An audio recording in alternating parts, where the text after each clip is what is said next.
Good morning, good morning, good morning.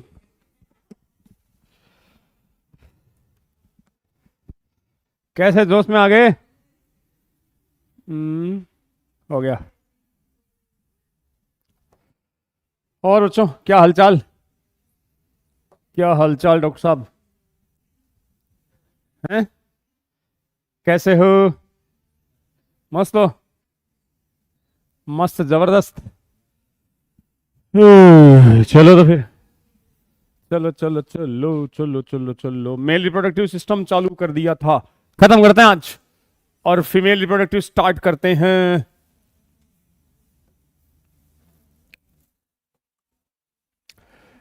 चार part पढ़ रहे थे ना बेटा जी, testis, accessory duct, accessory glands और एक्सटर्नल जेनाइटेलिया। तो टेस्टिस में तो टेम्परेचर वाला याद रख लियो, याद ही होगा, 2 से 2.5 डिग्री। ठीक है। एक सेमनीफेरस ट्यूब्यूल्स की बात की थी ना बच्चों। सेमनीफेरस ट्यूब्यूल्स की दोनों सेल्स को जर्म सेल और सर्टोली सेल, सर्टोली सेल के थोड़े काम याद रख लेना। Nutrition, phagocytosis, inhibin, ABP, blood testis barrier. फिर 2 नंबर पे था एसेसरी डक्ट। उसमें पाथ वेरी वेरी इंपॉर्टेंट है कि स्पर्म बने सेमनीफेरस ट्यूब्यूल में, वहां से ले गई रेटेटेस्टिस, रेटेटेस्टिस से उठा लिया किसने? Vas efferentia, then epididymis, vas deferens, ejaculatory duct, urethra. Male में यूरिथ्रा को बोलते हो यूरोजेनाइटल, क्योंकि यूरिन और स्पर्म दोनों को लेके जाएगा। ठीक है, यहां तक बातें कर ली थी अपन ने, इजेकुलेटरी डक्ट की भी बात हो गई थी। 3rd नंबर पे आता है बेटा जी नेक्स्ट, उसके बाद आता है एसेसरी ग्लैंड्स। एसेसरी ग्लैंड्स की बात करते हैं अपन। 4 पार्ट थे ना, तो 3rd नंबर पे एसेसरी ग्लैंड्स। अब मेल की जो रिप्रोडक्टिव ग्लैंड्स है ना बेटा जी, उसमें 3 नाम आते हैं। एक तो थी समाइनल वेसाइकल, समाइनल वेसाइकल। एक आता है प्रोस्टेट, और एक अपन ने बात की थी बल्बो यूरिथ्रल, और इसी का दूसरा नाम आपको बताया था काउपर ग्लैंड। तो 3 एसेसरी ग्लैंड्स है, जिसमें सेमिनल वेसाइकल नंबर बताई थी बेटा जी, ये तो नंबर में 2, 1 और 2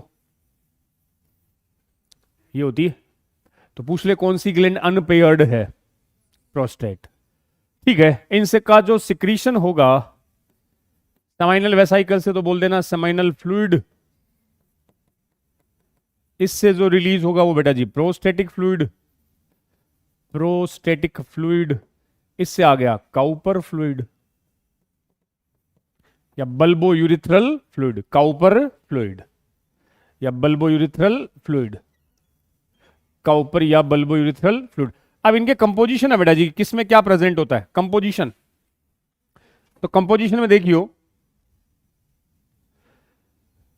सेमाइनल फ्लूइड में क्या होता है? हाँ, क्यों? आवाज नहीं आ रही क्या? कम आ रही है? फिर परफेक्ट। हो जाएगा, नहीं होगा तो वो आ जाएंगे भाग के, रिकॉर्ड है नहीं, आवाज नहीं आ रही।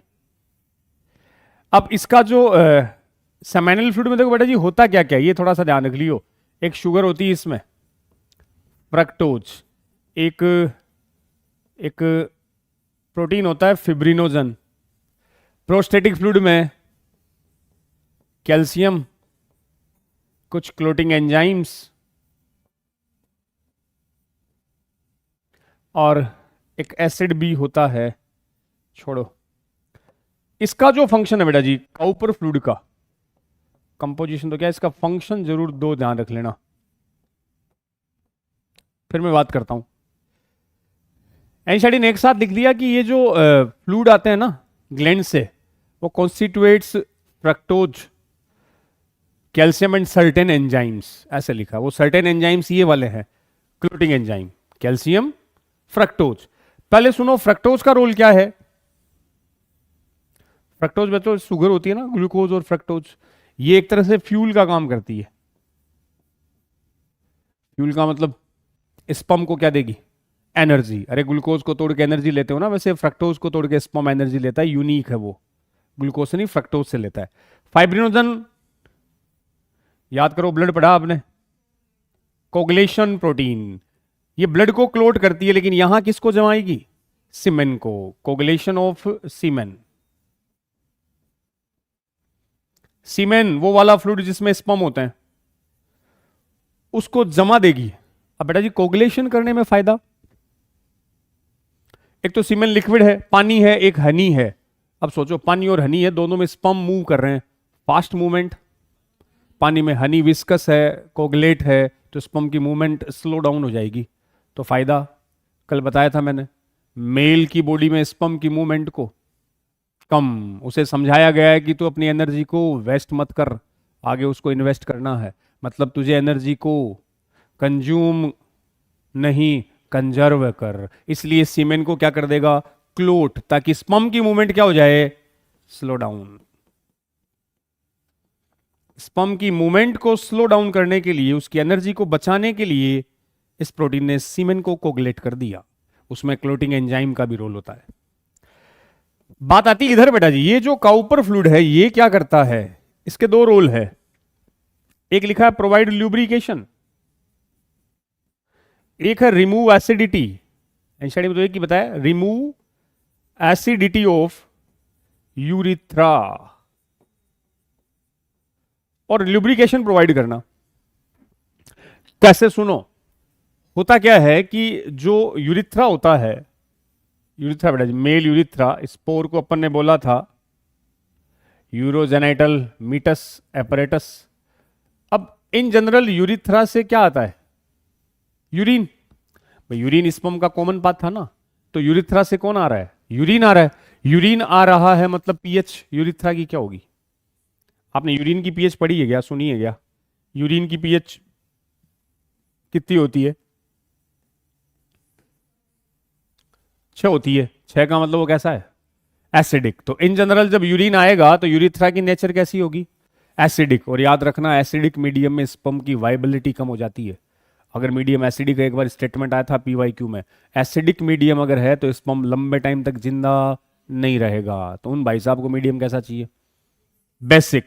तो जब स्पर्म आएंगे, स्पर्म जब आने वाले हैं, उससे पहले यहां वो दो ग्लैंड है, कौन सी? काउपर। वो एक फ्लूइड रिलीज करती है जिसको हम नाम देंगे काउपर फ्लूइड। उस फ्लूइड के दो काम, एक तो स्पेनाइल पार्ट को ल्यूब्रिकेशन देना और इसकी एसिडिटी को रिमूव करना। रीजन ये है कि काउपर फ्लूइड खुद कैसा होता है? एल्केलाइन नेचर का है। इस फ्लूइड की नेचर कैसी है? तो ये यूरिथ्रा की एसिडिटी को क्या कर देगा? रिमूव कर देगा। तो पहला काम एसिडिटी को हटाना, और दूसरा क्या प्रोवाइड करना?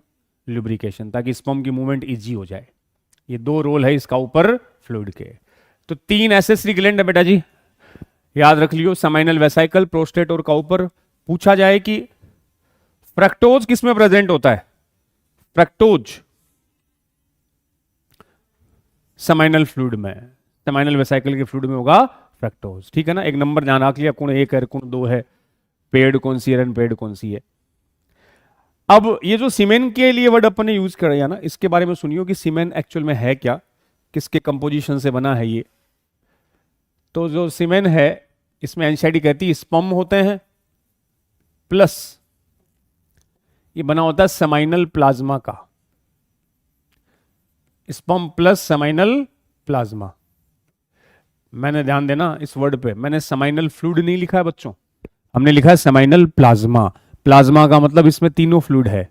तीनों कौन से सर? इसमें सेमाइनल फ्लूइड भी है, प्रोस्टेटिक फ्लूइड भी है और काउपर फ्लूइड भी है। हालांकि मेन तो ये दो ही होते हैं। इन तीनों के मिक्सचर को बोला है क्या? Seminal plasma. Seminal plasma. तो सेमाइनल प्लाज्मा एक्चुअल में क्या है? Secretion of accessory glands. ये एसेसरी ग्लैंड का सिक्रीशन है, जो टोटल सीमेन का 90% पार्ट होता है, और स्पर्म उसमें कितने होते हैं? ओनली 10%।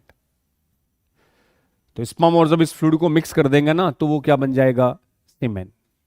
तो एसेसरी ग्लैंड में तीनों आ गई ना, और उसमें भी सेमाइनल फ्लूइड, प्रोस्टेटिक फ्लूइड और काउपर फ्लूइड। सबसे ज्यादा कंपोनेंट्स किसका होगा? ये 60 to 70% रखता है, इसका 20 to 30% होता है, बाकी मिनिमम काउपर फ्लूइड। तो हमने लिखा कि सीमेन किसका मिक्सचर है? Sperm plus seminal plasma. Seminal plasma में सिक्रीशन ऑफ एसेसरी ग्लैंड्स, जिनमें सेमाइनल फ्लूइड है, प्रोस्टेटिक फ्लूइड है और काउपर फ्लूइड। बी में भी सबसे ज्यादा कौन है? Seminal fluid. उसमें है एफ माने फ्रक्टोज, जो क्या देगी? फ्यूल, बोले तो एनर्जी, और एफ माने फाइब्रिनोजन, क्लोट करने में हेल्प करता है। आपसे पूछे सीमेन की नेचर एसिडिक होगी कि बेसिक होगी? बेसिक ही होगा ना, एल्केलाइन नेचर का होगा, पीएच मोर देन 7 होगी, 7.34। फिर बोल रहा हूं लाइन, एसिडिक मीडियम में स्पर्म की वाइबिलिटी कम हो जाती है, उसको एल्केलाइन पीएच चाहिए। सीमेन एल्केलाइन, इसकी अमाउंट 3 to 4 ml पर इजेकुलेशन। एनसीईआरटी का छोटा सा डेटा आ रहा है, ध्यान रखना अपने को। 3 to 4 ml पर इजेकुलेशन। इजेकुलेशन समझ गए? मेल की बॉडी से स्पर्म का बाहर आना, इजेकुलेशन। उसकी अमाउंट है 3 से 4 ml, चम्मच भर के मान सकते हो आप, टेबल स्पून जो होती है। अब इसमें बेटा जी स्पर्म कितने होते हैं वो देखियो, अमाउंट तो इतनी है, इसमें स्पर्म कितने होंगे? 200 to 300 मिलियन स्पर्म। इतने स्पर्म, 200 से 300 मिलियन स्पर्म। ये एनसीईआरटी का इंपॉर्टेंट डेटा। एक बार जब मेल सीमेन इजेकुलेट करता है, इजेकुलेशन का मतलब बॉडी से बाहर आता है, तो उसमें स्पर्म काउंटिंग होगी 200 से 300 मिलियन। मिलियन करोड़ में कन्वर्ट कर सकोगे बेटा जी? 100 मिलियन बराबर 10 करोड़ होता है, तो स्पर्म की नंबर है 20 से 30 करोड़। हालांकि हम जानते हैं फर्टिलाइजेशन में काम केवल एक ही आएगा, बट इनकी एक मिनिमम नंबर क्वांटिटी जरूरी है, उससे स्पर्म कम हुए तो वो मेल स्टेराइल होगा। तो 200 से 300 मिलियन। अब सुनो, नॉर्मल फर्टिलिटी के लिए इसमें से कितने? 60% स्पर्म क्या शो करे? हाँ, नॉर्मल शेप एंड साइज। उनकी शेप और साइज नॉर्मल होनी चाहिए, सिर होना चाहिए प्रॉपर, पूंछ होनी चाहिए, डंको दिखा मतलब सोनो सो दिखना चाहिए, वो नहीं बिना पूंछ है, कट्टेड़ो सिर है, अजीब सा लगे, तो ऐसा नहीं, नॉर्मल शेप और साइज का। और इस 60 का भी कितना? 40% क्या शो करे? Vigorous motility. Vigorous motility. और ये एसेंशियल है किसके लिए? For normal fertility. Essential for normal, normal क्या फर्टिलिटी हो गई वैसे तो। अब इन बातों को सुनना कि एक जो मेल है पर इजेकुलेशन में कितने स्पर्म को रिलीज करता है, कितने सीमेन को रिलीज करेगा? 3 to 4 ml। ये डाटा एनसीईआरटी में दिया, 3-4 पेज पलट के, जहां स्पर्म का डायग्राम बनाया हुआ ना उसके पास में ये डेटा। उस 3 to 4 ml में कितने स्पर्म होंगे? 200 से 300 मिलियन, बोले तो 20 से 30 करोड़। अब नॉर्मल फर्टिलिटी के लिए, मतलब वो मेल ओवम को फर्टिलाइज कर पाए, वो पिताजी बन जाए, उसके लिए उसके 60% स्पर्म कैसे होने चाहिए? इन 60 में 40 क्या शो करे? विग्रस मोटिलिटी, ताकि वो कहां पहुंचे? फैलोपियन ट्यूब और ओवम को क्या कर पाए? फर्टिलाइज। अब इसमें से एक डेटा आप खुद भी निकाल सकते हो बेटा जी, खुद भी ऐसे निकाल सकते हो कि कितने स्पर्म की शेप और साइज नॉर्मल होनी चाहिए। ये तो परसेंट है, नंबर निकाल सकते हो। 200 मिलियन का 60 कितना आता है? 120। 300 का 60 कितना आता है? 18। क्या हिसाब किताब कर रहे हो? फिजिशियन बन रहे हो, फिजिसिस्ट बन रहे हो। 120 से 180 मिलियन हो गए। इसका कितना परसेंट? इसका 40%। तो 120 का 40 कितना होया? 12 चौक 48, 48। बस पूछ सकता है नंबर में भी। तो 200 मिलियन का 60% और जो 60 आया उसका 40% क्या शो करे? Vigorous motility. और ये इसेंशियल है फॉर फर्टिलिटी। अगर इससे कुछ कम है मतलब वो मेल पिताजी नहीं बन पाएंगे, स्टेराइल होंगे। ठीक है, चलो नेक्स्ट पॉइंट पे आता है। ये स्पर्म और एसेसरी ग्लैंड्स की बात की बेटा जी। एसेसरी डक्ट हो गया, accessory gland, last fourth part लिख लो, एक्सटर्नल जेनाइटेलिया, मेल में जिसको पेनिस बोलते हैं, external genitalia. Fourth part of male reproductive system आ गया एक्सटर्नल जेनाइटेलिया, पेनिस। इसी को बेटा जी मेल का कोपुलेटरी ऑर्गन भी बोलते थे, मेल का कोपुलेटरी ऑर्गन, मेल का कोपुलेटरी ऑर्गन। कोपुलेशन जिसकी हेल्प से मेल फीमेल में स्पर्म को रिलीज करे, कोपुलेटरी प्रोसेस, तो पेनिस की हेल्प से करता है। और इसमें composed of erectile tissue, important word आ रहा है, पेनिस में स्पेशल टिश्यू होते हैं erectile, erectile which helps in erection, erection में हेल्प करते हैं। और इरेक्टाइल टिश्यू में बेटा जी दो नाम आते हैं, एक तो लिख रहा हूं कॉर्पस या कॉर्पोरा केवर्नोसा, थोड़ा सा एनसीईआरटी के अलावा बता रहा हूं। और एक टिश्यू आता है बेटा जी कॉर्पस स्पॉन्जियोसम। इसी इरेक्टाइल टिश्यू की हेल्प से ये फैसिलिटेट करता है, फैसिलिटेट इंसेमिनेशन, इंसेमिनेशन, इंसेमिनेशन। अभी 3 वर्ड बताऊंगा आपको। इजेकुलेशन समझ में आएगा, मेल की बॉडी के स्पर्म का, स्पर्म मेल की बॉडी के बाहर आते हैं, इजेकुलेशन।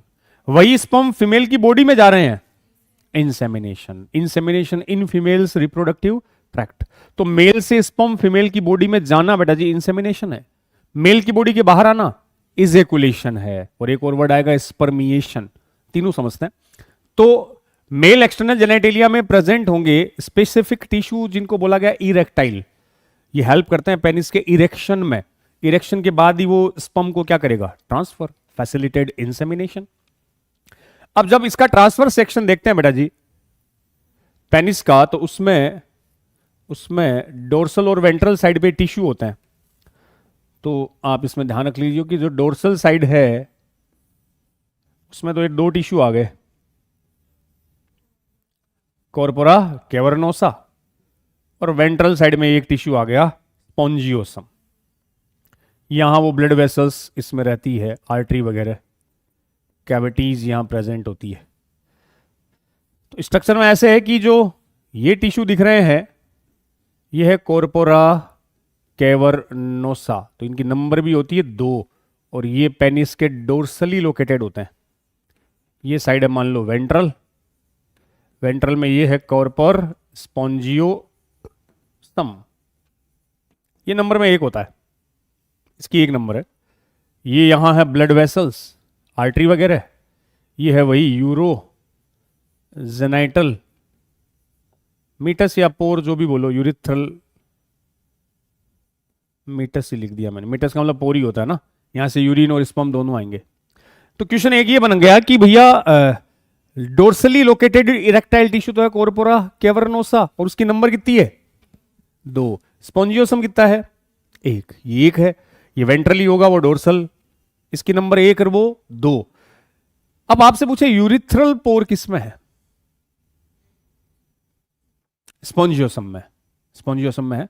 और इसमें भी थोड़ा लेंथ का ध्यान रख लेना बेटा जी, ये जो स्पॉन्जियोसम है बड़ा होता है, बड़ा मतलब पेनिस के लास्ट तक आएगा, और पेनिस का लास्ट पार्ट कल बता रहा था मैं, ग्लांस पेनिस बोलते हैं ना, glans penis, and large end of penis. Glans penis में केवल कौन होगा, स्पॉन्जियोसम। अरे ऐसे 3 टिश्यू होते हैं, 3 टिश्यू, ऐसे मान लो 3 टिश्यू है ये, जिसमें ये जो 2 टिश्यू है ना, ये 2 मतलब ट्रांसफर से इसमें लॉन्गिट्यूडिनल में ऐसे दिखते हैं, ये 2 तो है कॉर्पोरा कैवर्नोसा, ये है स्पॉन्जियोसम। मान लो ये डोर्सल साइड रही है वेंट्रल, ठीक है, तो ये कंपेरेटिवली लॉन्ग है ना, तो ये पेनिस के लास्ट तक आएगी पार्ट, मतलब पोर इसी में प्रेजेंट होगा स्पॉन्जियोसम। केवर्नोसा थोड़ा सा छोटा होता है, और फाइनल पार्ट जो ग्लांस पेनिस उसमें ये प्रेजेंट रहेगा corpora corpus spongiosum. Comparatively long है, किसके कंपेयर, कैवर्नोसा के। तो ये इसमें ध्यान रख लो, आउटर स्किन मान लो। तो ये टिश्यू के नाम, और जब सेक्सुअल एक्साइटमेंट होता है, मतलब जब मेल फीमेल की बॉडी में स्पर्म ट्रांसफर करेगा, जो पेनिस की साइज इंक्रीज होगी बेटा जी, इरेक्शन होगा, उस समय blood flow, in blood vessels में ब्लड का फ्लो इंक्रीज हो जाएगा। ब्लड वेसल्स डायलेट हो गई, डायलेट होने से विड्थ भी बढ़ेगी और साइज भी बढ़ेगी, उसको इरेक्शन बोल देते हैं, और वो इंसेमिनेशन के लिए रिक्वायर्ड होता है। ठीक है, इरेक्टाइल टिश्यू का नाम याद रखना है। तो सेक्सुअल एक्साइटमेंट के टाइम, सेक्सुअल एक्साइटमेंट, इसको एक तो रेगुलेट कौन करता है वो ध्यान रख लियो, hypothalamus plus ANS. Sexual excitement में सिग्नल इन दो जगह से आते हैं, हाइपोथैलेमस और एएनएस। हाइपोथैलेमस कैसे याद करो, सेक्सुअल बिहेवियर, लिबिडो लिखाया था मैंने, तो उसमें सीएनएस में हाइपोथैलेमस का रोल है। और एएनएस जिसकी दो ब्रांच है, सिंपैथेटिक, और दोनों का अलग अलग रोल है, अगले पेज पे आता हूं मैं। तो sexual excitement regulated by hypothalamus and ANS. और बेटा जी सेक्सुअल एक्साइटमेंट के टाइम ब्लड फ्लो फास्ट होगा। पेनाइल जो आर्टरी है, जो पेनिस की ब्लड वेसल्स है, उनमें ब्लड फ्लो क्या हो जाएगा, फास्ट। पलट दूं पेज, क्या नहीं आया समझ, कोई नाम नहीं दिख रहा, ब्लड फ्लो क्या हो गया, फास्ट। अब एएनएस जो है ना बेटा जी, इस एएनएस की दो ब्रांचेज है, सिंपैथेटिक और पैरासिंपैथेटिक। सिंपैथेटिक नर्वस सिस्टम और एक आया पैरासिंपैथेटिक नर्वस सिस्टम। पैरासिंपैथेटिक का काम होगा ब्लड फ्लो को फास्ट करना, इसके सिग्नल से ब्लड फ्लो फास्ट होगा और इरेक्शन होता है, इरेक्ट हो जाएगा। जबकि सिंपैथेटिक से सिग्नल आएगा तो ये सीमेन को इजेकुलेट करेगा। दोनों के फंक्शन एक दूसरे के अपोजिट होते हैं, एक तो पेनिस को इरेक्ट करवाता है ब्लड फ्लो को फास्ट करके, और दूसरा सीमेन को जैसे ही सीमेन निकल जाएगा पेनिस वापस नॉर्मल शेप में आ जाएगा। तो इरेक्ट करने के लिए ब्लड फ्लो को क्या करवाया गया, फास्ट। और ये सिग्नल कहां से आए बेटा जी, पैरासिम्पैथेटिक नर्वस सिस्टम से, और दूसरा सिंपैथेटिक जो सीमेन को क्या करवाएगा, इजेकुलेट। तो sexual excitement controlled by hypothalamus and ANS. Hypothalamus की जगह कुछ बुक्स में सीएनएस भी लिख दिया, तो hypothalamus is part of central nervous system, brain का तो पार्ट है। तो ये अपन ने मेल रिप्रोडक्टिव सिस्टम के 4 पार्ट डिस्कस कर लिए बेटा जी। उसमें पहला टेस्टिस आ गया, दूसरा accessory gland, accessory duct, gland और एक्सटर्नल जेनिटलिया, और इसका एनलार्ज एंड क्या कहलाएगा, ग्लांस पेनिस। और एनसीईआरटी में लिखा है ग्लांस पेनिस की जो लूज फोल्ड ऑफ स्किन है उसका नाम फोर स्किन लिख रखा है। ग्लांस पेनिस पर जो लूज फोल्ड ऑफ स्किन है वो फोर स्किन है। ठीक है, ये वो एसेसरी डक्ट वाला पैराग्राफ है, आप एनसीईआरटी में जरूर कर लेना, वो सीक्वेंस बना लियो, एक पता रहे तुम्हें, वास एफरेंशिया, फिर epididymis, vas deferens, ejaculatory duct, वो पूछा है बहुत बार। उसके अलावा अगला जो पैराग्राफ फिर दिखेगा आपको, ये एसेसरी ग्लैंड्स का है बेटा जी। बल्बोयूरिथ्रल के पास लिख सकते हो, उसका एक नाम और क्या है, काउपर, ये भी इंपॉर्टेंट नाम है। फिर external genitalia, penis is the male external genitalia made up of special tissue that helps in erection of the penis, और वो स्पेशल टिश्यू का नाम ही इरेक्टाइल टिश्यू है, जो 2 लिखाए थे आपको। एनलार्ज एंड ऑफ पेनिस को बोला है ग्लांस पेनिस, और एक लूज फोल्ड ऑफ स्किन से कवर्ड होता है, दैट्स कॉल्ड फोर स्किन, या इसको प्रीप्यूस भी बोल देते हैं, फोर स्किन या प्रीप्यूस। ठीक है, ये इसमें मेल वाले पार्ट आ गए। नेक्स्ट में हेडिंग डाल रहा हूं बेटा जी, फीमेल रिप्रोडक्टिव सिस्टम। अगले पॉइंट पे डिस्कस करते हैं अपन female reproductive system. Female reproductive system, इसके भी 4 पार्ट है। ये भी एनसीईआरटी कहती है मेल की तरह पेल्विस रीजन में होता है, पेल्विस रीजन में लोकेटेड है। वही 4 पार्ट है, पहला ओवेरी, दूसरा एसेसरी डक्ट, तीसरा एसेसरी ग्लैंड, और चौथा आ गया एक्सटर्नल जेनिटलिया। फोर्थ आ गया बेटा जी एक्सटर्नल जेनेटेलिया। और एक अलग से पार्ट अपन डिस्कस करेंगे फिर मेमरी ग्लैंड, उसको इसमें इंक्लूड नहीं किया, वो अलग से दिया लास्ट में, मेमरी ग्लैंड ये वाला। तो फीमेल रिप्रोडक्टिव सिस्टम का जो इनिशियल पहला पैराग्राफ है उसमें एनसीईआरटी ने मेमरी ग्लैंड को भी ऐड किया है और बोला ये सब मिलकर, ये सब ovary, accessory duct, accessory gland, external genitalia with integrated हो गए मेमरी ग्लैंड, और कुछ प्रोसेस में हेल्प करते हैं, helps in ovulation, fertilisation, pregnancy, pregnancy के अलावा बर्थ और चाइल्ड केयर। सीक्वेंस में 2-3 वर्ड दिए कि female reproductive system along with mammary gland, ये इंटीग्रेटेड होते हैं स्ट्रक्चरली एंड फंक्शनली, और किस किस को सपोर्ट करते हैं, ovulation, fertilisation, pregnancy, birth and child care. Sequence है, पहले तो ओवुलेशन होता है, ओवम बाहर आएगा, फिर स्पर्म से फ्यूज होना, फर्टिलाइजेशन, फिर क्या स्टार्ट हो गई, प्रेगनेंसी, हम मां के पेट के बाहर आए, बर्थ, और फिर चाइल्ड केयर। एक्चुअल में मेमरी ग्लैंड का तो मेन रोल कहां आ रहा है, वो तो न्यूट्रिशन दे रही है ना, तो लास्ट स्टेप में उसको इंक्लूड करते हैं, लेकिन सब में बता रखा है। अब फीमेल रिप्रोडक्टिव सिस्टम का पहला पार्ट है बेटा जी ओवेरी, पेयर्ड होती है तो ओवेरीज भी बोल देते हैं, टेस्टिस भी पेयर्ड थे। थोड़ा सा लेंथ में फर्क आ रहा है, 2 to 4 सेंटीमीटर इन लेंथ, जबकि टेस्टिस आपको बताए थे 2 से 3 सेंटीमीटर और 4 से 5 सेंटीमीटर, ये 2 से 4 सेंटीमीटर इन लेंथ। पोजीशन का भी ध्यान रख लियो, टेस्टिस तो एब्डोमेन के बाहर थे, ये लोअर एब्डोमेन साइड पे होती है,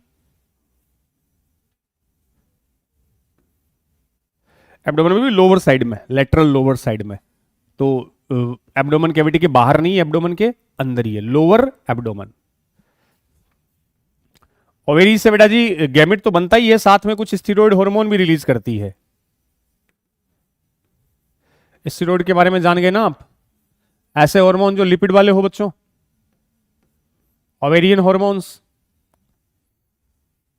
मैंने बताया थे गोनेड्स वाले हार्मोन स्टीरॉयड ही होते हैं जो लिपिड डेराइव्ड होते हैं। तो स्टीरॉयड हार्मोन में एक तो एस्ट्रोजन आ गया, एस्ट्राडायोल भी बताया था, एक प्रेगनेंसी को सपोर्ट करने वाला प्रोजेस्टेरोन भी आ गया। ये दोनों कहां से रिलीज होते हैं, ओवेरी से। अब ओवेरी की पोजीशन, एनसीईआरटी ने लिखा है कि ओवेरी की जो पोजीशन है वो मेंटेन बाई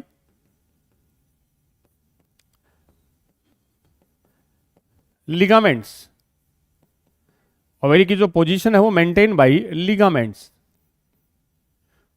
कैसे, ये चीज सुनियो, तो पेयर्ड है, 2 से 4 सेंटीमीटर की लेंथ है, पोजीशन एब्डोमेन की लोअर साइड में है, और क्या रिलीज कर रही है, स्टीरॉयड हार्मोन, जिसमें एस्ट्रोजन भी है और प्रोजेस्टेरोन भी है, दोनों के अलग अलग रोल थे। और इनकी पोजीशन को मेंटेन करेगा कौन, लिगामेंट्स। लिगामेंट ऐसे है बेटा जी कि जैसे ये मान लो यहां फैलोपियन ट्यूब है, ये यूट्रस है, और ये मान लो ओवेरी है, दोनों साइड में होती है पेयर्ड। अब ऐसा तो है नहीं कि ओवेरी हवा में लटकी हुई है, हर बॉडी ऑर्गन्स की जगह लोकेशन क्या रहती है, फिक्स।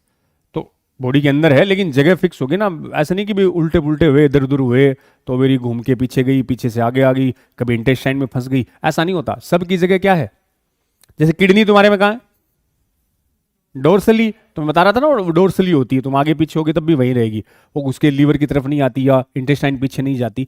हर स्ट्रक्चर अपनी जगह को मेंटेन रखता है। कैसे मेंटेन रखेंगे, तो ओवेरी की पोजीशन मेंटेन बाई, क्या कहती है एनसीईआरटी, ये है पेल्विक वॉल, ये पेल्विक रीजन है, इसके अंदर वाली pelvic wall, pelvic wall. Ovary connect होती है पेल्विक वॉल से, और कुछ फाइबर इसको कनेक्ट करते हैं यूट्रस से। ठीक ऐसे ही कुछ और भी फाइबर्स है जो पेल्विक वॉल से कनेक्ट रहते हैं यूट्रस को। ये आगे यूट्रस में लिखी हुई लाइन है, मैं यही बता दूं। इन फाइबर्स को मैंने बोला लिगामेंट, तो इन लिगामेंट्स ने ओवेरी को पकड़ के रखा है ताकि इसकी पोजीशन क्या रहे, मेंटेन। तो लिगामेंट ओवेरी को यूट्रस से भी कनेक्ट कर रहे हैं और इधर किससे, पेल्विक वॉल, और यूट्रस कनेक्ट है डायरेक्ट पेल्विक वॉल से, ताकि सबकी पोजीशन अपनी जगह क्या रहे, फिक्स रहे। इनके नाम होते हैं ओवेरियन लिगामेंट, ब्रॉड लिगामेंट्स, वो तुम्हें नहीं याद रहे तो भी लिगामेंट याद रख लियो, इनको बोलते हैं broad ligaments, ovarian ligaments, fibre like structures, जो इनकी पोजीशन को क्या रखेंगे, मेंटेन। अब ओवेरी में डायग्राम थोड़ा आगे डिस्कस करूंगा मैं, जब oogenesis पढ़ेंगे अपन वहां आ जाएगा। बाकी इतना समझियो कि ओवेरी में जो भी भरा पड़ा ना वो सारा कौन होता है, स्ट्रोमा। पढ़ा आपने, सेल तो पढ़ ली ना, तो क्लोरोप्लास्ट प्लास्टिड के अंदर क्या था, स्ट्रोमा। माइटोकॉन्ड्रिया में क्या था, मैट्रिक्स। ये सब कुछ भरा पड़ा वो क्या है, स्ट्रोमा है। ठीक है सर। वही जो सेमिनिफेरस ट्यूब्यूल्स में आई थी एपिथेलियम, वो यहां भी है, जमीनल एपिथेलियम, जर्म सेल्स। कल बताया था, बोलो देखिए कौन सी सेल की बनी है ये, क्यूबोइडल सेल्स। तो सेमिनिफेरस ट्यूब्यूल में तो इसका काम था स्पर्म बनाना, यहां ओवम बनाएगी, तो ये जर्मिनल एपिथेलियम है। स्ट्रोमा भरा पड़ा है, इस स्ट्रोमा के दो पार्ट होते हैं। स्ट्रोमा जो है इसमें यहां ये रही ब्लड वेसल्स वगैरह बेटा जी, ये ब्लड वेसल्स और होती है, और ये सब भरा हुआ इसमें क्या है, स्ट्रोमा। और इसके ठीक नीचे यहां एक लेयर और आती है, टेस्टिस में भी नाम आया था, ट्यूनिका एल्बुजिनिया। तो ट्यूनिका एल्बुजिनिया टेस्टिस में भी है और ओवेरी में भी है। ओवेरी के पेरिफेरल साइड पे जो कवरिंग है वो germinal epithelium, germinal epithelium. 3-4 page पलटोगे तो एक छोटा सा डायग्राम दिया है, और उसमें भी इतना कुछ नहीं दिया। वो मियोसिस माइटोसिस वाला ना, स्पर्मेटोजेनेसिस oogenesis, हाँ स्पर्म के आगे वाले, स्पर्म के डायग्राम के आगे बता रखा है ऐसे ही। अभी वो नहीं आएगा समझ में, बस मैं बेसिक बातें यहां बता रहा हूं फिलहाल कि जर्मिनल एपिथेलियम सेल कैसी है, क्यूबोइडल। यही आगे क्या बनाएगी, ओवम।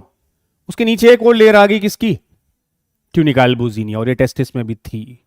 ओवेरी के अंदर जो भरा हुआ वो सारा कौन, स्ट्रोमा। अभी फोकस करो इस स्ट्रोमा पे। जो ओवेरियन स्ट्रोमा है वो बेटा जी दो पार्ट में डिवाइड होता है, यहां ये बात है।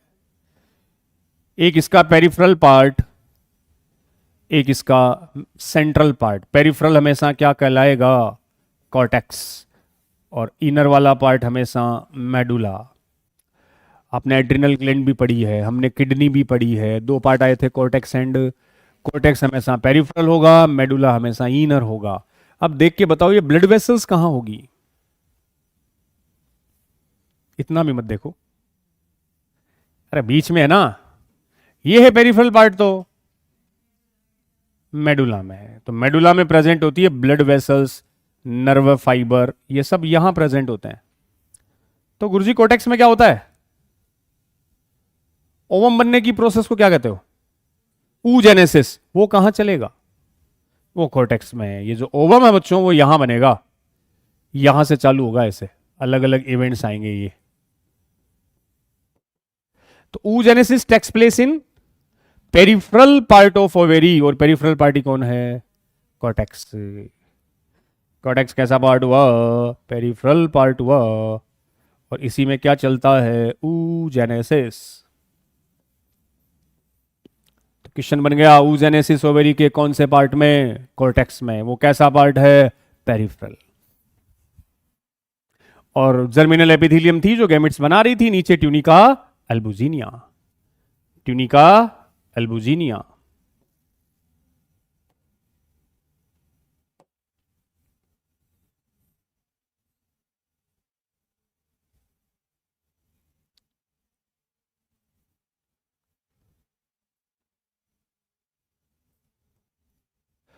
ट्यूनिका एल्बुजिनिया, ठीक है। oogenesis ये हो गया ओवेरी, तो यहां इतना ही है ओवेरी में। हाँ एक शेप भी ध्यान रख सकते हो, जैसे टेस्टिस तो बेटा जी ओवल शेप्ड थे ना, ओवेरी होती है आलमंड शेप्ड।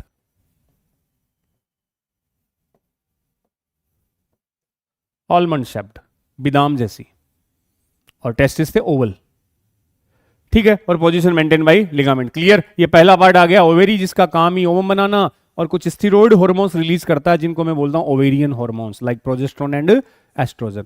सेकंड पार्ट पे आ रहा हूं, एसेसरी डक्ट। ओवेरी में ये सबसे मेन है, एसेसरी डक्ट। एसेसरी डक्ट, तो एसेसरी डक्ट में एक एंजाइटी का डायग्राम है बेटा जी, और डायग्राम पे फोकस कर लो। एआईपीएमटी में डायग्राम देके भी पूछा हुआ है, लेबलिंग। ये फैलोपियन ट्यूब,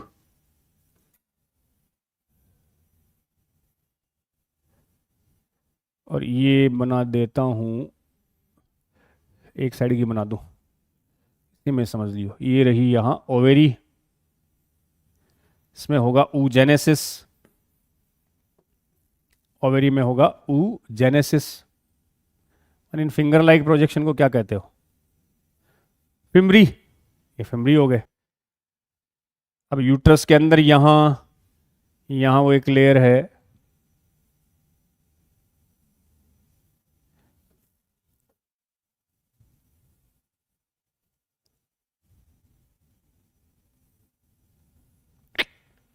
एक साइड की बनानी पड़ेगी, दूसरी तुम ही बना लियो।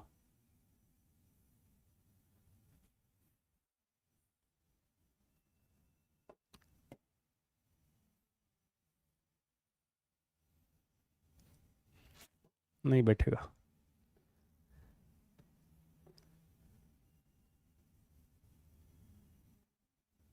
ठीक है, काम का नहीं है, छोड़ो। है ना? तो इसमें अब जो पार्ट है इसके बेटा जी, ये यूट्रस, यूट्रस से ये फेलोपियन ट्यूब, इसकी outer wall.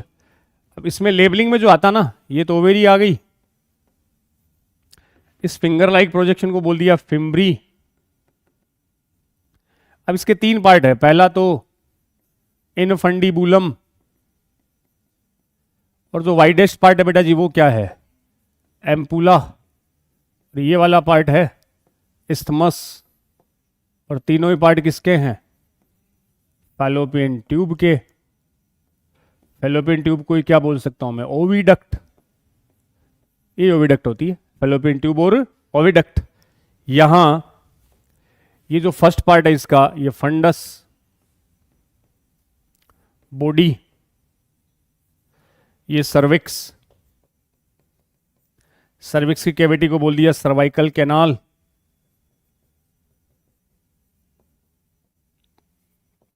Cervix canal with vagina combinedly form बेटा जी बर्थ कैनाल, इसको कंबाइनली बोल देंगे बर्थ कैनाल। और जो fundus body cervix is part of uterus, uterus को बोलते हैं वुम्ब या स्टेरा, वुम्ब या स्टेरा। अब इसमें देखना, ये पहले फेलोपियन ट्यूब, तीन पार्ट है एसएससी डक्ट के, एसएससी डक्ट के तीन पार्ट है, पहला फेलोपियन ट्यूब बेटा जी, दूसरा यूट्रस, और तीसरा vagina. Three part of fallopian, three part of accessory duct. अब उस डायग्राम से अपन समझते हैं, पहला पार्ट है इसमें फिम्बरी, बस सीधा लिख रखा है एनसीईआरटी में, ज्यादा कुछ देखना ही नहीं। जो फेलोपियन ट्यूब है वो नंबर में कितनी? पेड है, दोनों साइड में होती है, तो फेलोपियन ट्यूब है वो है बेटा जी पेयर्ड। लेंथ भी बताइए एनसीईआरटी ने, 10 से 12 सेंटीमीटर होती है। फेलोपियन ट्यूब के अंदर क्या लगे रहेंगे? सीलिया, याद है ना? और इसके तीन पार्ट होते हैं, तो फेलोपियन ट्यूब के अंदर लगे होते हैं ये सीलिया, इसलिए मैंने बोल दिया सीलिएटेड। और इन सीलिया का रोल भी तो जानते हो आप भाई, जो ओवम आया कहां से? ओवेरी से। ओवेरी से जो ओवम आएगा उसे पहली बात तो कलेक्ट कौन करेगा? फिम्बरी का काम ऐसे फिंगर लाइक है, वो ओवम को क्या करेगी? कलेक्ट। फिर वो आ गया किसमें? इनफंडिबुलम, बट फर्टिलाइजेशन कहां होता है? एम्पुला। तो इनफंडिबुलम से एम्पुला तक धक्का देने का काम किसका रहेगा? सीलिया का। तो फेलोपियन ट्यूब में सीलिया होते हैं, सीलिएटेड। तीन पार्ट है, तीन पार्ट में पहला आ गया इनफंडिबुलम, एम्पुला, इस्थमस। कैसे भी आपसे पूछ सकता, आपसे पूछ लिया कि भैया ओवेरी के क्लोज वाला पार्ट कौन सा है? इनफंडिबुलम से जो फिंगर लाइक प्रोजेक्शन लगे हुए वो फिम्बरी। और फिम्बरी का रोल कैच करना किसको? एनसीईआरटी ने लिखा है collection of ovum after ovulation. ठीक है, ओवेरी से क्या निकला?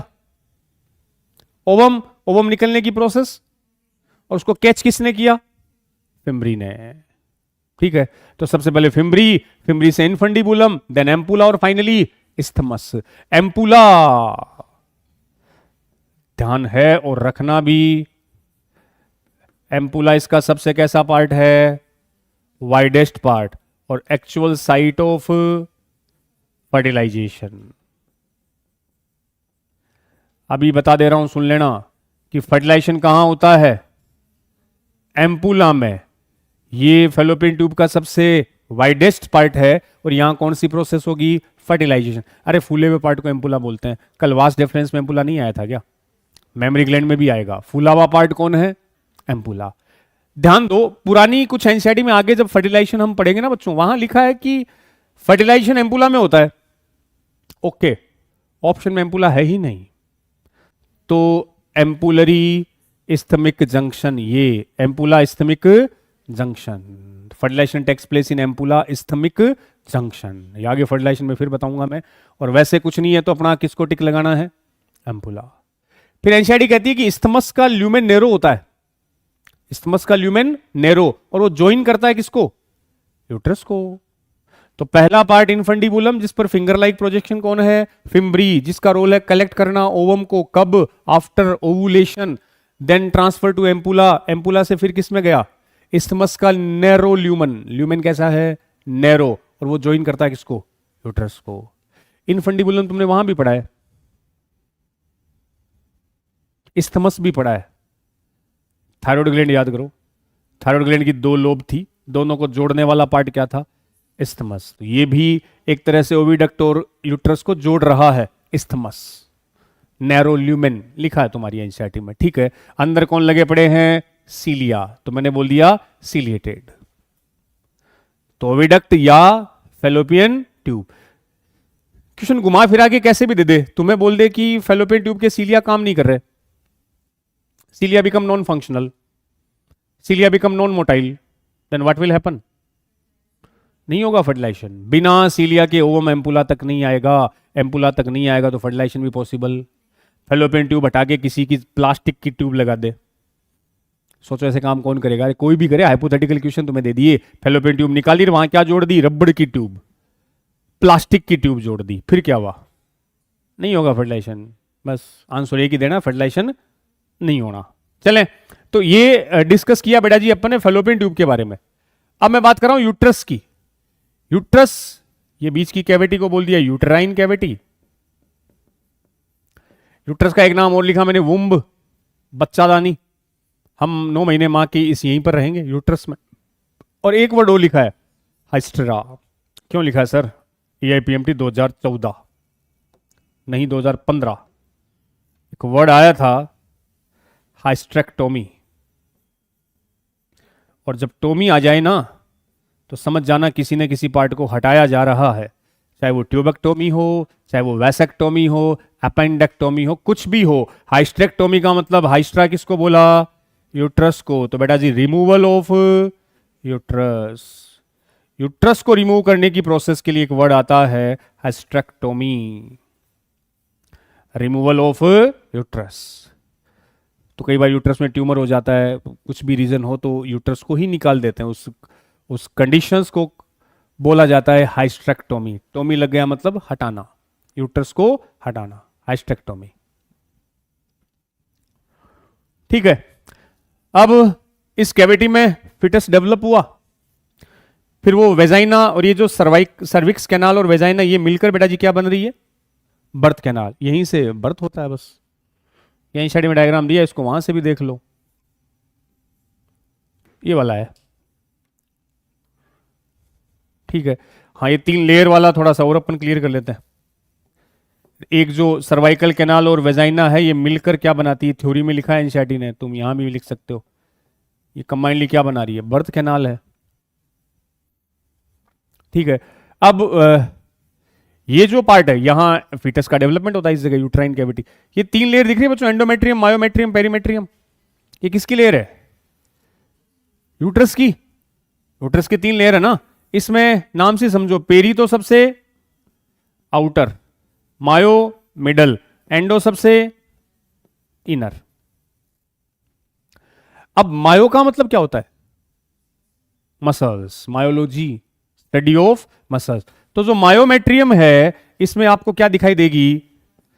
सोचो कैसी मसल्स होगी? Smooth muscles. स्मूथ का मतलब वॉलंटरी की इनवॉलंटरी? इनवॉलंटरी। कैसे पता चला सर? अरे कॉन्ट्रैक्शन अपने आप होगा, फिटस अपने आप बाहर आएगा। इनवॉलंटरी नेचर की ओर कैसी है? Smooth muscles. यही वो लेयर है जिसमें बर्थ के टाइम क्या होता है? कॉन्ट्रैक्शन। मसल्स में तो कॉन्ट्रैक्शन होगा और इसी का रिजल्ट निकल कर आएगा क्या? बर्थ। तो जब हम मां के पेट से बाहर आने वाले होते हैं तो मां की पिट्यूटरी से कौन सा हार्मोन आता है? ऑक्सीटोसिन। और वो कहां कॉन्ट्रैक्शन करवाता है? मायोमेट्रियम। क्योंकि मायो में कौन बैठी है? मसल्स। और इसी कॉन्ट्रैक्शन का रिजल्ट है बर्थ। ये जोर जोर से कॉन्ट्रैक्ट करेगी तो अंदर बैठा फीटस बर्थ कैनाल के थ्रू बाहर, उसी को तो पार्चुरेशन बोलते हैं। ठीक है। और पेरी सबसे पेरिफरल, आउटर, इसको एपिमेट्रियम भी बोल देते हैं, एक ही बात है। ठीक है। अब एंडो को थोड़ा सा याद रखो, एंडो सबसे इनर है। अब तो ये देखो, ये सबसे अंदर यूट्राइन कैविटी है ना, तो कैविटी के बिल्कुल पास वाली ये लेयर कौन सी होगी? एंडोमेट्रियम। तो मैं बार बार तुम्हें बताता हूं, बाहर से जो होता है वो तो होती है कवरिंग, अंदर से होती है वो होती है लाइनिंग।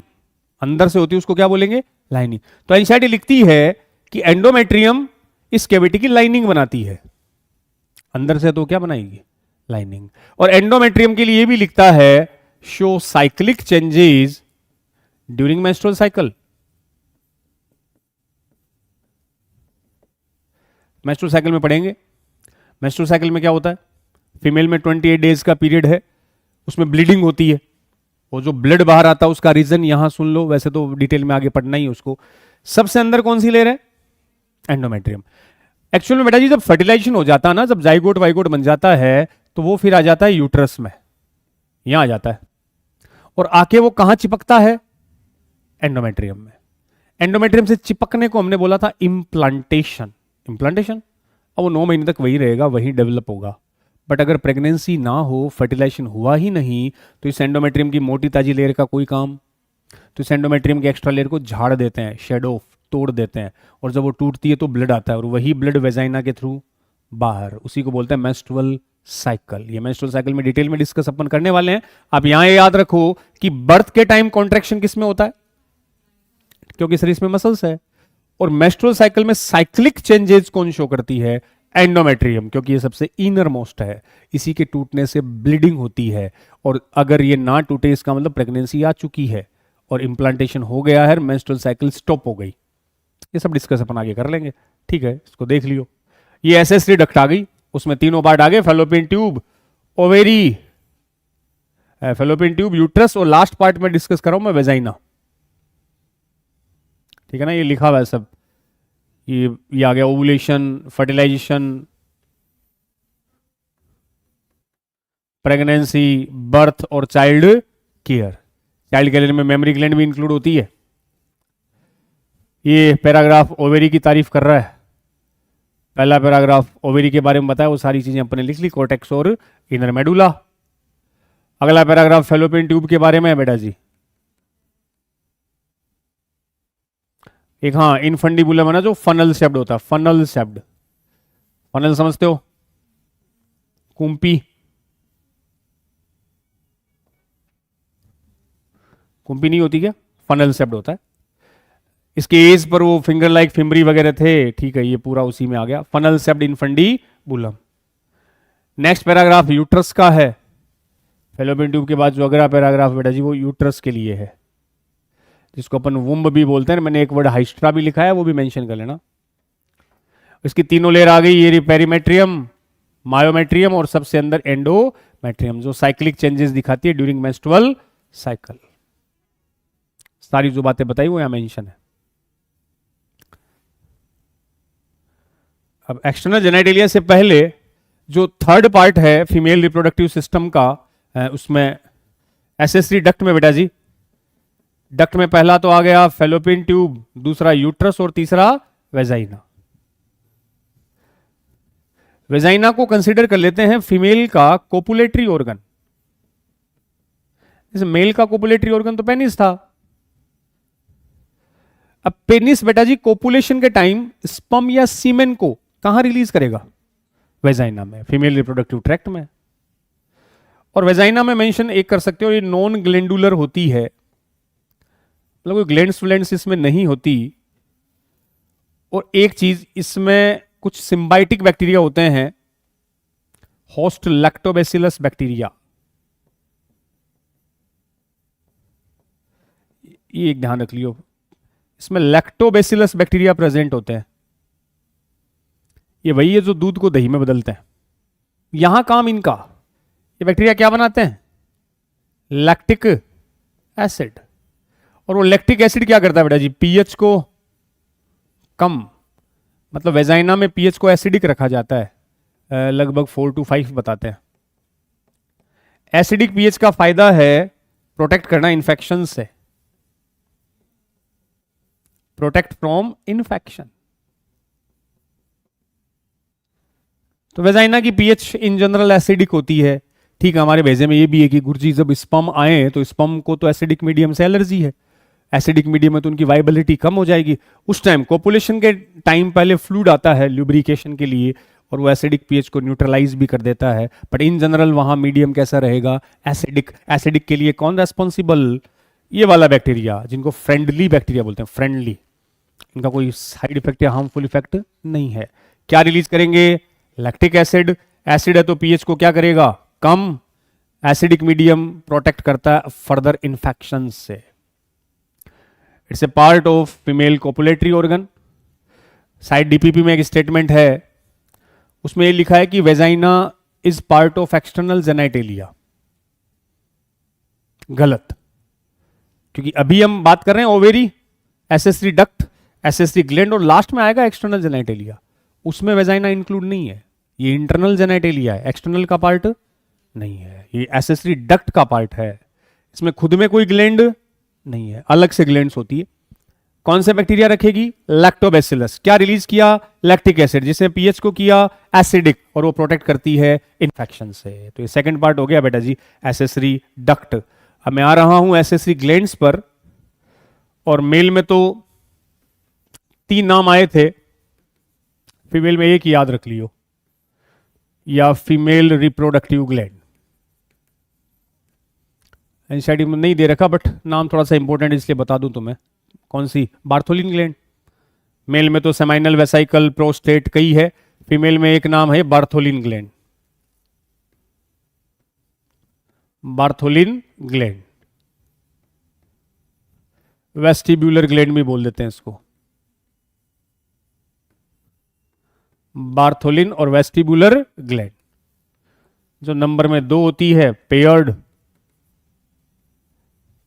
म्यूकस रिलीज करती है और वो लुब्रिकेशन प्रोवाइड करवाता है। बार्थोलिन या वेस्टिबुलर ग्लैंड, सीधा नाम आता है ग्लैंड्स का डायरेक्ट, बार्थोलिन या वेस्टिबुलर ग्लैंड। तो मेल में ग्लैंड इंपॉर्टेंट है, seminal, vesicle, prostate and bulbo urethral, जिसको बोला काउपर। फीमेल में एक ही नाम है बार्थोलिन, वो लिखा हुआ नहीं है साइड में, तुम साइड में कहीं मेंशन कर लियो, नाम पूछा जा सकता है कि कौन सी फीमेल की रिप्रोडक्टिव ग्लैंड है, कौन सी मेल की है, या पूछ दें ओड वन को सेलेक्ट करो तो सारे मेल के दे दे बीच में बर्थोलिन फंसा दे, तो तुम्हें पता होना चाहिए Bartholin is part of female reproductive system, तो ये ओड वन में आ जाएगा, ऐसे कुछ क्वेश्चन बन जाए। चौथा पार्ट बेटा जी, एक्सटर्नल जेनाइटेलिया। कोई बताएगा फीमेल में एक्सटर्नल जेनाइटेलिया को क्या बोलते हैं?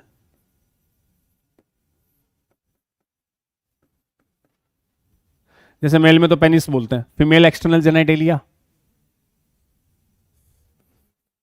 VULVA, vulva. Female external genitalia को क्या बोला जाएगा? वल्वा। वल्वा में एनसीईआरटी ने वल्वा नहीं लिखा, इसके सीधे पार्ट लिख दिए। इसमें इंक्लूड होता है मॉन्स प्यूबिस, इसमें इंक्लूड होता है लेबिया मेजोरा, इसमें इंक्लूड होता है लेबिया माइनोरा, एक hyper sensitive structure clitoris, hymen,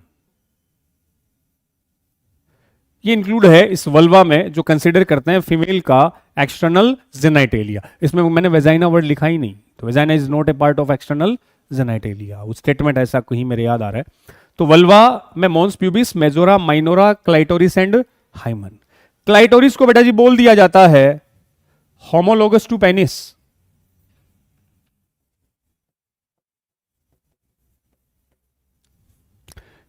ये ऐसा चैप्टर, इसमें आउट ऑफ एनसीईआरटी क्वेश्चन भी बनते हैं, है ना।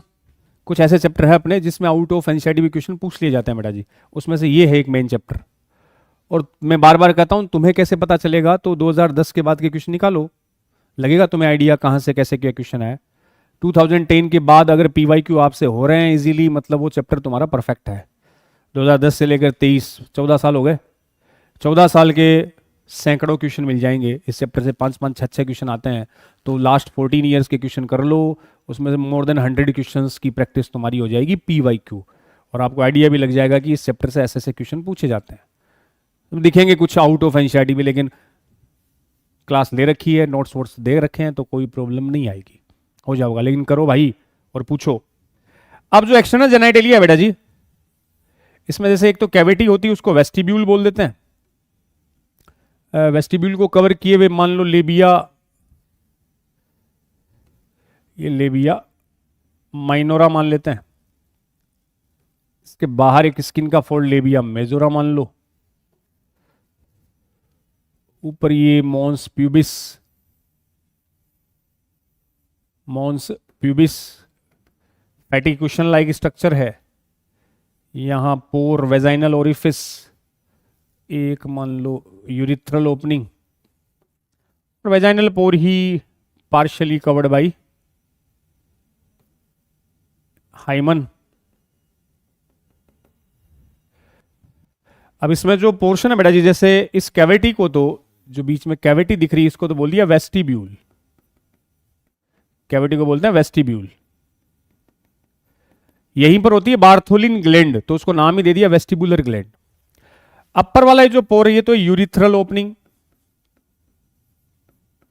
याद करो, मेल में यूरिथ्रो या यूरोजेनेटल वर्ड यूज नहीं करना, क्योंकि यूरिन का पास अलग है और गैमेट्स के लिए अलग रास्ता है, स्पर्म के लिए अलग रास्ता है, यूरिन के लिए अलग है। ये यूरिथ्रल ओपनिंग है, ये है vaginal orifice,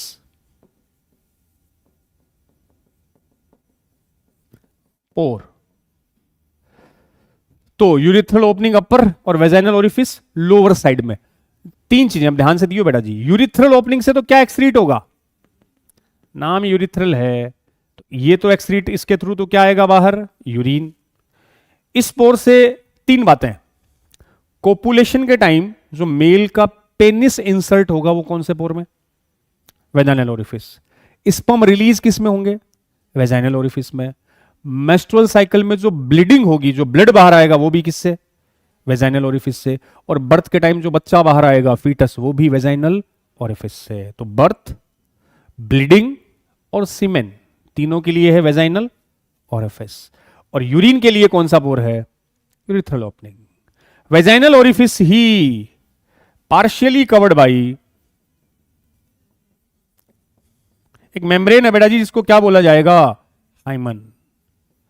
partially covered by a thin temporary membrane that's termed as hymen. ये जो मैंने ऐसी डॉटेड स्ट्रक्चर दिखाई वो हाइमन है। ये ऊपर वाला ये मॉन्स प्यूबिस है, विद प्यूबिक हेयर, इस पे हेयर प्रेजेंट होते हैं। ये cushion of fat, fat deposit होता है, ऐसा लिखा था कुशन ऑफ फैट। तो अपर पार्ट में ये एंटीरियर साइड है, एंटीरियर साइड है, ये पोस्टीरियर साइड है। तो कैविटी को क्या बोल दिया, वेस्टिब्यूल। कैविटी में दो पोर, अपर यूरिथ्रल और लोअर वेजाइनल, जिसमें स्पर्म इंजेक्ट इंसर्ट होगा, सीमेन रिलीज होगा, ब्लीडिंग आएगी और बर्थ भी इसी पोर से। और ये पार्शियली कवर्ड बाई हाइमन।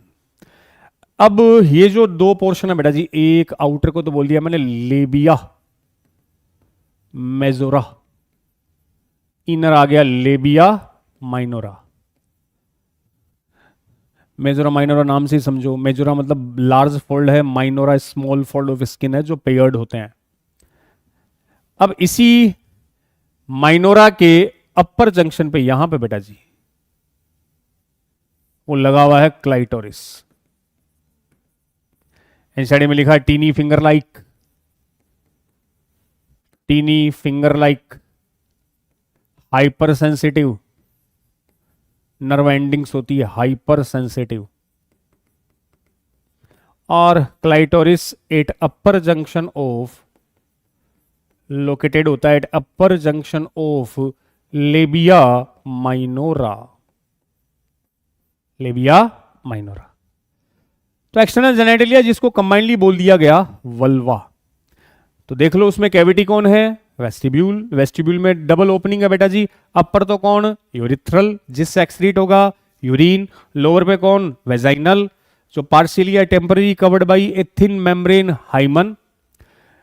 फिर ये मॉन्स प्यूबिस जिस पे हेयर, प्यूबिक हेयर बोल देंगे उनको। Question of fatty acid, fat deposit होता है इस पे, फैट डिपॉजिट है फैटी एसिड। बाहर मेजोरा अंदर है माइनोरा, बाहर मेजोरा अंदर माइनोरा, अंदर की साइड में पेयर्ड होते हैं स्किन फोल्ड। माइनोरा का मतलब स्मॉल है, मेजोरा का मतलब लार्ज है। इसी माइनोरा के अपर जंक्शन पे देखिए बेटा जी, माइनोरा के अपर जंक्शन पे ये क्या प्रेजेंट है, clitoris at upper junction of labia minora. Hyper sensitive structure है, हाइपर सेंसिटिव स्ट्रक्चर है। और कैसी आ गई, टीनी फिंगर लाइक। कैसी आ गई, tiny finger like, anterior to posterior. अब 2-3 लाइन एनसीईआरटी ने इसके बारे में लिखी है और वो स्टेटमेंट इंपॉर्टेंट बन जाता है। प्रेजेंस और एब्सेंस ऑफ हाइमन, प्रेजेंस और absence of hymen is not a reliable indicator of virginity. NCERT में खोलो, मेमरी ग्लैंड का जो डायग्राम दिया ना उसके ऊपर की 3-4 वो पैराग्राफ ही देख लो। मेमरी ग्लैंड के ऊपर वाला ये पैराग्राफ पढ़ो इसको,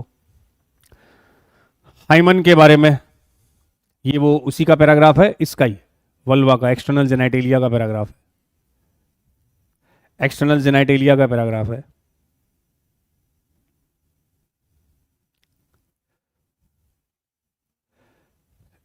ये वाला फीमेल एक्सटर्नल जेनेटेलिया, उसका नाम लिख सकते हो वल्वा, फीमेल एक्सटर्नल जेनेटेलिया।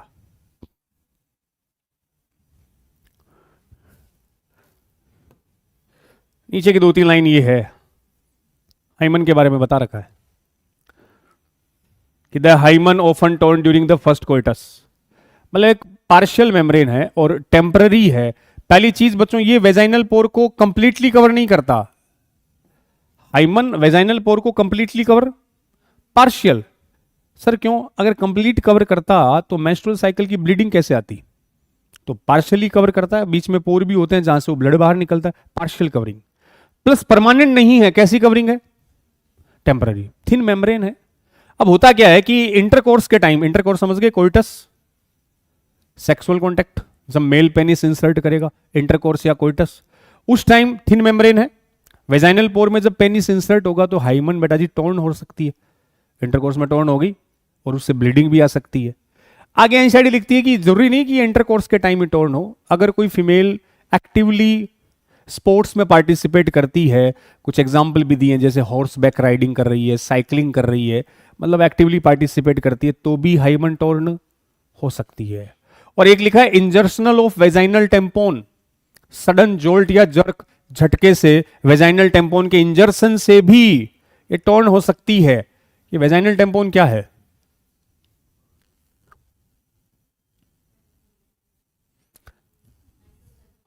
हाँ जो ब्लड होता है उसको एब्जॉर्ब करने के लिए। सब 18+ होना तुम, हाँ तो सुन लो, बता ही दूं, पढ़ोगे आगे जाके। वेजाइनल टेम्पोन क्या होता है, ऐसे फाइबर लाइक स्ट्रक्चर होती है बेटा जी, मतलब कॉटन या फाइबर का बना होता है, एक स्ट्रक्चर है। जब वेजाइनल मेंस्ट्रुअल साइकिल में जो ब्लीडिंग होती है ना, ब्लड बाहर आता है, उस ब्लड को वहीं पर एब्जॉर्ब करने के लिए इस वेजाइनल टेम्पोन को वेजाइनल पोर में इंसर्ट कर देते हैं। कॉटन की तरह मान लो आप, जो ब्लड को शॉक कर लेगा, एब्जॉर्ब कर लेगा, ताकि ब्लीडिंग बाहर ना आए। तो इस वेजाइनल टेम्पोन के इंजर्शन से भी हाइमन क्या हो सकती है, टॉर्न हो सकती है, क्योंकि एक थिन मेम्ब्रेन है। तो इंटरकोर्स से टॉर्न हो सकती है बिल्कुल, लेकिन वो actively participates in some sports like horse back riding, cycling से भी टॉर्न हो सकती है। यस, वेजाइनल टेम्पोन के इंजर्शन से भी हो सकती है, सडन फॉल, जोल्ट, जर्क, झटके लगने से भी टॉर्न हो सकती है। तो और ये भी लिखता है कि कई बार इंटरकोर्स के बाद नहीं भी होती, जरूरी नहीं, इवन आफ्टर फर्स्ट इंटरकोर्स के बाद भी परसिस्टेंट रह सकती है, बनी रह सकती है। तो लास्ट की लाइन इंपॉर्टेंट है, जहां से क्वेश्चन बनता है, ये वाली। इनफैक्ट यहां से द प्रेजेंस और absence of hymen is not a reliable indicator of virginity और sexual experience, is not a reliable indicator. Note important है, आपसे नोट हटा देगा और पूछ लेगा hymen is a reliable indicator of virginity, false, not a reliable indicator of virginity और sexual experience. पढ़ लो। Partial covering, not permanent, temporary.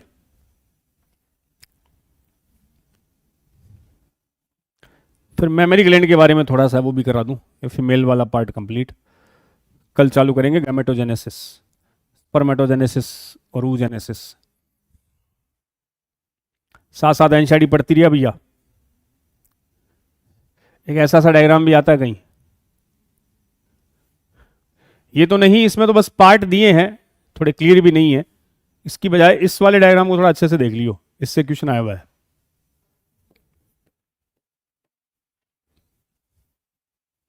ये वाला अब थोड़ा सा ज्ञान दिया है बेटा जी मेमोरी ग्लैंड के बारे में। तो उसमें जो सबसे मेन है मेमोरी ग्लैंड में, दो चार बातें सुन लियो। जो मेमोरी ग्लैंड है, memory gland, memory gland is modified. आपको पता है क्या, बॉडी में दो ही ग्लैंड होती है। आपकी स्किन में दो ही टाइप की ग्लैंड है, या तो स्वेट होती है या तो सिबेसियस होती है। अरे ऑयल नाम सुना ना, ऑयल ग्लैंड। दो ही ग्लैंड है, स्वेट और सिबेसियस। तो गुरुजी mammary gland is modified sweat gland, is modified sweat gland. पहली बात तो ये। दूसरा, मेमोरी ग्लैंड का मिलना केवल किसका कैरेक्टर है, याद करो। मेमोरी ग्लैंड केवल किस में मिलेगी, only in mammals. Other than mammals में मेमोरी ग्लैंड नहीं होती। क्या मेल में भी होती है? अरे होती है। फंक्शनल पूछे आपसे, फंक्शनल मेमोरी ग्लैंड, फंक्शनल पूछे तो किसमें, इन फीमेल मैमल्स। दो अलग अलग क्वेश्चन बनेंगे। मेमोरी ग्लैंड किस में होती है, मैमल्स, चाहे वो मेल हो या फीमेल। बट अगले ने कहा फंक्शनल मेमोरी ग्लैंड, मिल्क से लिखने वाली, वो केवल फीमेल मैमल्स में, जहां से मिल्क रिलीज होगा। मिल्क सिंथेसाइज भी होता है मेमोरी ग्लैंड में। हाँ, बस वो पार्ट के दो चार नाम देख लियो कि कहां बनता है, किस पाथ के थ्रू वो आता है। तो एक मैं छोटे से डायग्राम से तुम्हें समझा दूं। और जो इनिशियल डेज का मिल्क होता है बच्चों, उसको क्या बोलते हो? हाँ, मदर से जो इनिशियल डेज में जो मिल्क आ रहा ना, उसको कोलोस्ट्रम बोलते हैं। अरे खीस कौन बोलिया कराएंगे, घरे दीणो हुआ गा भैंस ब्यावे जब वो शुरुआत में 10-15 दिन गाडो दूध आवे बिन के बोलो खीस, वही है कोलोस्ट्रम। जो बादशाह भी पाडा खातर इंपॉर्टेंट हुए। पहला तो क्या करता, बिन बेचता को नहीं, आजकल तो बेचने लग गया। 10-15 दिन के दूध को बेचते नहीं थे, गा भी टाबरियन प्याता, वो हल्का गाढ़ा होता था, वो उस बच्चे के लिए वेरी इसेंशियल होता है। उस इनिशियल डेज के मिल्क को क्या बोलते हैं, कोलोस्ट्रम। कोलोस्ट्रम में वेरी इंपॉर्टेंट एंटीबॉडी आईजीए, भर भर के PYQ 2 से 3 बार, हेल्थ डिजीज में भी आया हुआ है ये। उसमें शुगर, लैक्टोज, मिल्क शुगर क्या कहलाती है बेटा जी, लैक्टोज। इसमें फैट भी होता है, सब होते हैं। इसमें प्रोटीन भी होती है, एल्ब्यूमिन, कैसीन। इसमें आयंस भी होते हैं। मतलब मां का दूध में पूरे न्यूट्रिटिव सब्सटेंस होते हैं, और वो बच्चे के लिए वेरी मच एसेंशियल होता है। ये ज्ञान जब चैप्टर खत्म होगा ना, उसके एकदम लास्ट पैराग्राफ में मिल जाएगा। तो कोलोस्ट्रम इनिशियल मिल्क को बोला, जिसमें सबसे मेन है इसमें मिलने वाली एंटीबॉडी। वैसे तो सारी एंटीबॉडी होती है, बट IgA मोस्ट अबंडेंट होती है। लैक्टोज शुगर है, फैट भी है, आयंस भी है, प्रोटीन है, सब है, सारे सोर्स होते हैं। बायोटेक में पढ़ोगे तुम, वो एक गाय का नाम रोजी, 1997 में बनी थी रोजी गाय। उसके मिल्क में अल्फा लैक्ट एल्ब्यूमिन, ह्यूमन लैक्ट एल्ब्यूमिन आया था ना। लैक्ट का मतलब ही क्या था, लैक्टोज। लैक्टोज का मतलब कौन, शुगर। एल्ब्यूमिन क्या थी, protein. Albumin protein, milk protein. अब वो डायग्राम आपको ऐसे समझा रहा है कि जो मेमोरी ग्लैंड है, मेमोरी ग्लैंड में बेटा जी, मेमोरी ग्लैंड में एक मसल्स भी दे रखी है पीछे, रिब्स के बीच में एक मसल्स का नाम भी है, पेक्टोरलिस मेजर मसल्स।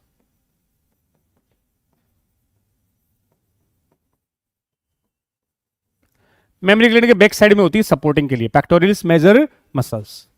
और मेमरी ग्लैंड में से डक्ट लाइक स्ट्रक्चर होती है बेटा जी, ट्यूब लाइक स्ट्रक्चर। यहां से जो मिल्क बनता है, जैसे ये एल्वियोलाई होती है ऐसे, इन एल्वियोलाई में सिंथेसाइज होता है मिल्क, और एल्वियोलाई से फिर ट्यूब लाइक स्ट्रक्चर निकलती है ऐसे, और वही ट्यूब लाइक स्ट्रक्चर आगे जाके एक सोलन पार्ट बनाती है। उसी सोलन पार्ट को बोल देते हैं एम्पूला।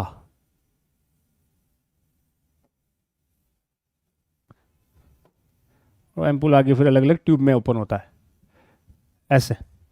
तो इन पूरे स्ट्रक्चर को नाम देते हैं ये। ऐसे कई मेमोरी लोब्स प्रेजेंट होती है, और इसके यहां पर एक डार्क पिगमेंटेड एरिया होता है, एरियोला मेमी। ये होता है बेटा जी dark pigmented area, areola mammae. Nipple, इस डार्क पिगमेंटेड एरिया को नाम दिया है एरियोला मेमी। एक डार्क पिगमेंटेड एरिया निप्पल के अराउंड जो होता है बेटा जी, वो कहलाएगा एरियोला मेमे। बड़ी स्वेट ग्लैंड होती है, ये कहलाता है मेमोरी लोब। मेमोरी लोब, इसकी नंबर बता रखी है 15 से 20 in each memory gland. Paid memory gland होती है जो एब्डोमेन के ऊपर है ना, थोरेक्स पे और वेंट्रल साइड पे होती है। अब जो अलग अलग पार्ट है, ये जैसे ये फुली हुई स्ट्रक्चर है, ये तो एल्वियोलाई, लोब में होती है एल्वियोलाई। एल्वियोलाई से फिर ये आती है मेमोरी ट्यूब्यूल, फिर बनती है मेमोरी डक्ट, फिर आता है मेमोरी एम्पूला। बस ये सीक्वेंस इंपॉर्टेंट है। उसके बाद आती है लैक्टिफेरस डक्ट। साइड में थोड़ा कंजेस्टेड सा दिया, उसको क्लियर वे में आप समझना कि मिल्क बनता कैसे और कहां से, वो किस पाथ से होते हुए जाता है। तो देखिए बेटा जी, एक्चुअल में जो मिल्क है ना, वो बना किस में, एल्वियोलाई। ये जो कैविटीज दिख रही है ना गोल गोल, ये कौन है, एल्वियोलाई। इन्हीं में मिल्क सिंथेसाइज होता है। जैसे मैं एक एल्वियोलाई को बना के बताऊं, ये एक एल्वियोलाई अलग से अपन देखें तो ये कोई एल्वियोलाई है एक, है ना। इस एल्वियोलाई में ये रही सेल है,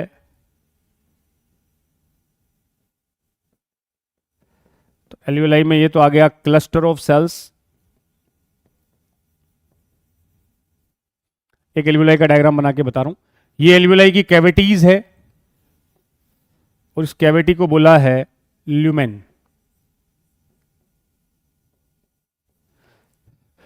तो एल्वियोलाई जो है बेटा जी, वो एक्चुअल में क्लस्टर ऑफ सेल का ग्रुप है, और यही जो सेल है वो एल्वियोलाई के अंदर क्या रिलीज करेगी, मिल्क।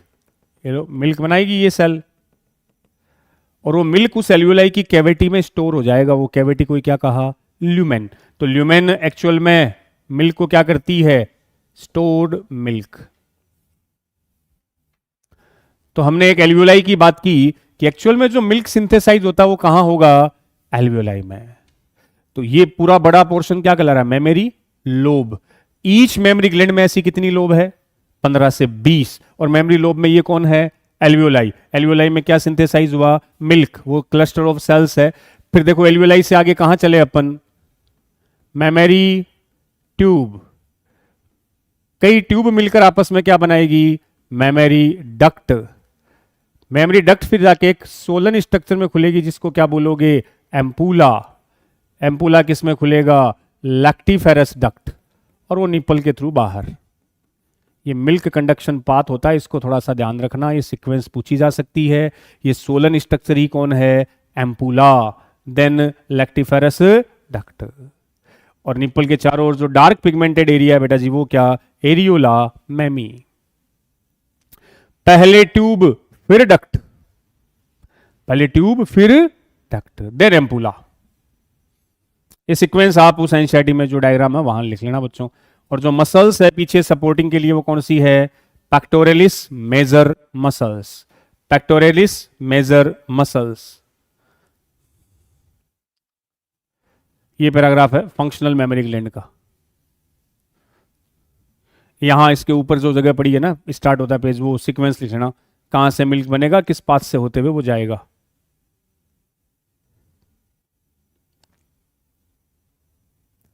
डायग्राम नहीं लाया मैं, इसी से देख लियो ना, पाथ जरूर से, ठीक है। और इनिशियल मदर मिल्क को अपन बोल देंगे कोलोस्ट्रम। ओके, कल चालू करेंगे बेटा जी गैमेटोजेनेसिस, पहले स्पर्मेटोजेनेसिस और अगले और कल ही अपन oogenesis दोनों की बात करेंगे।